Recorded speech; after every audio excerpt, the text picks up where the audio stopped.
Assalamualaikum warahmatullahi wabarakatuh.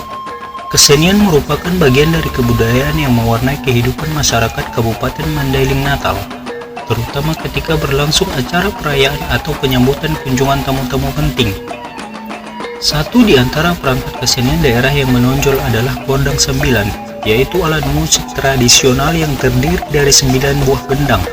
Sedangkan bentuk kesenian lainnya adalah tarian tortor Mandailing, dan pada daerah pesisir dikenal kesenian berdendang dengan diiringi pencak silat.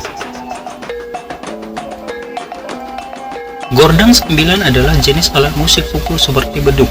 Terdiri dari 9 beduk yang mempunyai panjang dan diameter yang berbeda sehingga menghasilkan nada yang berbeda pula. Gordang Sembilan diperdengarkan hanya dalam kegiatan kerajaan, seperti acara pernikahan ataupun penyambutan tamu kerajaan. Sebelum Gondang Sembilan diperdengarkan, diwajibkan untuk memotong kerbau. Tempat Gondang Sembilan berada di alun-alun Bagas Godang atau istana.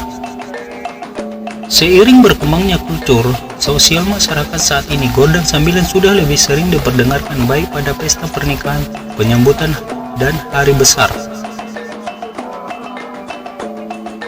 Gondang Sembilan salah satu pesona wisata di Kabupaten Mandailing Natal, salah satu warisan budaya bangsa Indonesia, bahkan diakui pakar etnomusikologi sebagai satu ensambel musik teristimewa di dunia.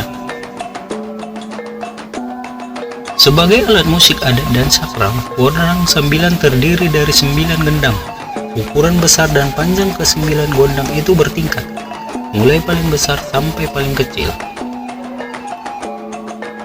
Tabung resonator Gondang Sembilan terbuat dari kayu yang dilubangi, dan salah satu ujung lubangnya ditutup dengan membran terbuat dari kulit lembu dan ditegangkan dengan rotan sebagai alat pengikat. Untuk membunyikan alat kesenian itu digunakan pemukul terbuat dari kayu. Masing-masing gendang mempunyai nama sendiri dan tidak sama di semua tempat di seluruh Madinah, karena masyarakat Mandailing yang hidup dengan tradisi adat punya kebebasan untuk berbeda. Instrumen musik tradisional ini dilengkapi 2 buah ogung, 1 doal, dan 3 salempong atau mongmongan. Juga dilengkapi alat tiup terbuat dari bambu dinamakan sarune atau saloet, dan sepasang simbal kecil yang dinamakan tali sasayat.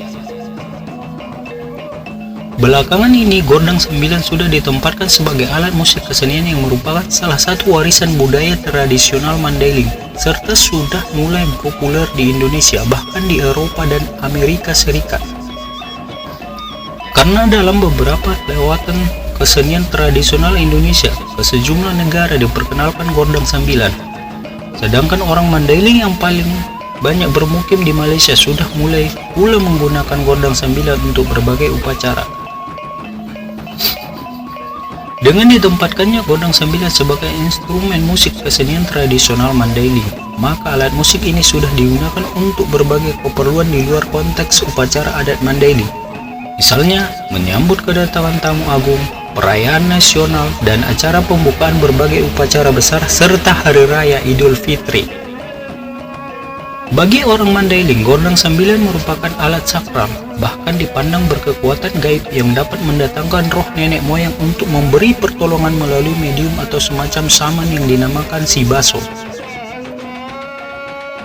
Pada zaman animisme, Gondang Sembilan digunakan untuk upacara memanggil roh nenek moyang apabila diperlukan pertolongannya.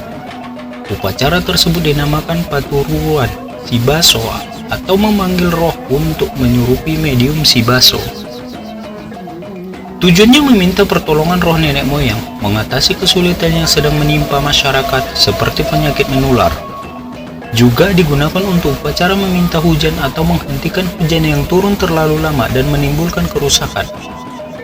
Selain itu dipergunakan pula untuk upacara perkawinan yang dinamakan Horja Godang Markaroan Boru, dan untuk upacara kematian yang dinamakan Horja Membulangi.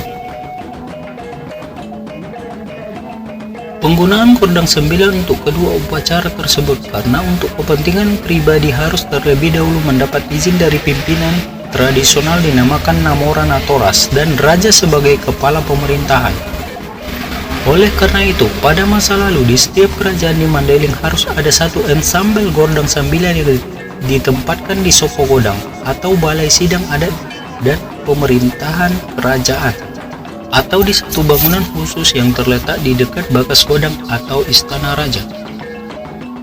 Permohonan izin itu dilakukan melalui suatu musyawarah adat yang disebut Markobar Adat yang dihadiri tokoh-tokoh Namora, Natoras, dan Raja beserta pihak yang akan menyelenggarakan upacara. Selain harus mendapat izin dari Namora, Natoras, dan Raja, untuk penggunaan gondang sembilan dalam kedua upacara harus disembelih paling sedikit 1 ekor kerbau jantan dewasa. Jika persyaratan tersebut tidak dipenuhi, maka gondang sembilan tidak boleh digunakan untuk upacara kematian atau orja membulungi.